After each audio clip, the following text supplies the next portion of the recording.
The Chicago Bears front office knows they need to be aggressive this upcoming offseason to upgrade the offensive line to protect Caleb Williams and continue to overall upgrade the offense. And right now, every single starter from week one, even including Darnell Wright, needs to be on a hot seat with the poor play at the beginning of the season. And yes, Chris Morgan, our offensive line coach, as well. But in reality, the Bears have only gone against two mid to top defensive lines in the NFL through their first 5 games, the last 3 games being bottom tier defensive lines, and they still have done an okay job. I like the morale boost, though. The Bears doing better. It gets their confidence up, but is it enough to play at the next level? I'm not really sure, especially against a tough Jacksonville defensive line this upcoming Sunday against the Jaguars, especially Braxton Jones against All-Pro Josh Allen. So I'm here to break down some of the top left tackle options for Ryan Poles in the front office to consider this offseason in the 2024 NFL Draft. Welcome to Just Another Year Chicago Bears. My name is Nick Brody, and as always, thank you for tuning in. Now, before we begin today's show, if you want the Bears to draft an offensive lineman in the first or second round, like this video, along with commenting, hey, what position would you address first on the offensive line? And please subscribe to the channel if you haven't already to stay up to date on all Chicago Bears news and notifications. Help us hit 19,000 before week 6 so I can give away a Tory Taylor jersey. Every subscriber is automatically put into the running. So you hit that subscribe now, you will potentially win a Tory Taylor jersey. So why should the Chicago Bears consider moving on from Braxton Jones? Well, the former 5th round pick out of Southern Utah has been our starter for the last 2 seasons, and during that time, he is ranked between the 21st and 16th best left tackle in the NFL. He has got better as time has gone on, according to PFF, but he's still middle of the pack. And notice how all Super Bowl winning or playoff teams as a whole have top 10 or top 5 left tackles. Let's go quickly through his stats this year, though, which aren't terrible, but they're not top level. Overall, a 70.8 grade, a 72.9 pass blocking, and a 70.7 run blocking. Not bad, ranked 15th at the moment, but let's see some other stats. 12 quarterback hurries allowed, so about 2.2 per game. Not ideal, but not bad. 1 quarterback hit, not bad. 0 sacks. So what is wrong here? I mean, these, again, aren't bad. His penalties are killer. 5 penalties. It drives me insane because it's always false starts and holdings. They're so avoidable. He had 2 against the Indianapolis Colts that killed 2 potential offensive scoring drives, and the Bears only lost by 1 score. So if Braxton Jones didn't get even one of those, the Bears had a much better chance at winning that game. So I'm not saying Jones is bad by any means, but he isn't a top left tackle is what I'm trying to get across, and you need a top left tackle in this league. Maybe Chris Morgan is the issue with his progression, but right now, if that's not the case and the Bears haven't fired him yet, the Bears should consider moving on potentially from Braxton Jones. So the first guy that I'm going to hit on today is Will Campbell from LSU. The 6'6", 320-pound left tackle is the number 1 ranked left tackle in the NCAA by various reports, or number 2. Depends on who you look at, but he's the top guy. Only 21 years old, so he's in his junior year at LSU right now, and this guy is just absolutely incredible to watch. An 88.7 overall grade, a 90 pass blocking grade, an 89 run blocking grade, 1 quarterback hurry allowed, 0 quarterback hits, 0 sacks, and only 1 penalty.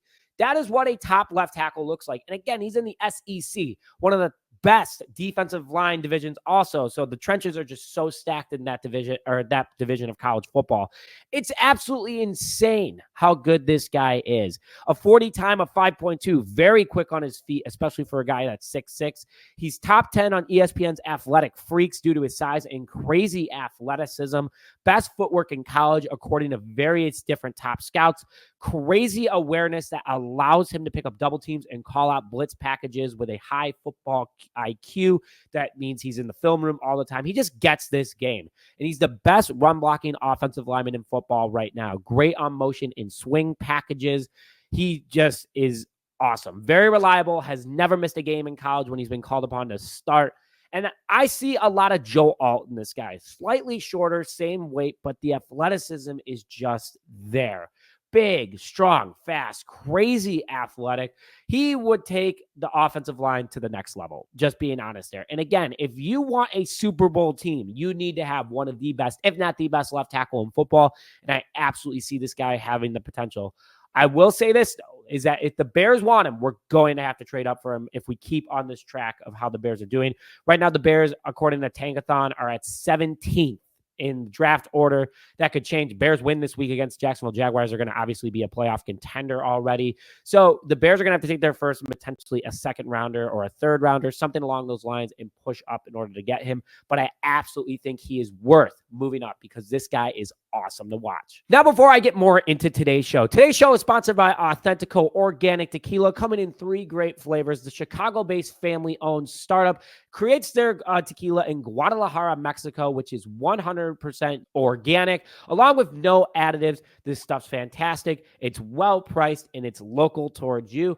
Make sure to go to the link in the description now to find Authentico near you to celebrate your game day even more. So now let's go into the second guy, Josh Connerly Jr. from Oregon. 6'4", 315 pounds, also 21 years old, has an 85.8 overall grade. He is the 4th ranked left tackle in college football at the moment. And the reason why I'm going over him is because if the Bears don't want to trade up, there's a much better chance of landing him, which he's still a very good ball player.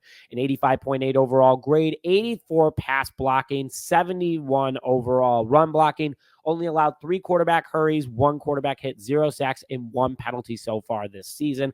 Almost the same as Campbell, slightly smaller, just slightly worse blocking grades as well. Still top 5. That is what you're looking for, again, when you're building a Super Bowl roster.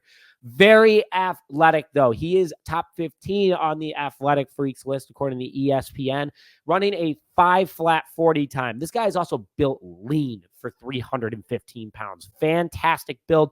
Leads with great foot speed and overall footwork. Powerful, knocks defenders on their backs just by pushing them with his upper body strength. High football IQ that impacts his ability to block in different schemes and picks up defensive linemen quickly. And also one of the highest motors in college football. This guy looks like he is 100% from start to finish, no matter how long he's on the field. And that is key, especially in crucial games coming down the stretch. If a defensive lineman can't have that edge on the defensive or the offensive line, you're not going to get after the quarterback. He is a big, mean kid, but also good head on his shoulders, according to different reports as well. He's a fan favorite, a leader in the locker room, and someone who could potentially be a leader of this Bears team moving forward. I like him a lot. I think that he's the more likely option. Right now, they have him between 14 and 19. So again, Chicago has a much better chance of landing him without having to give it up key draft capital.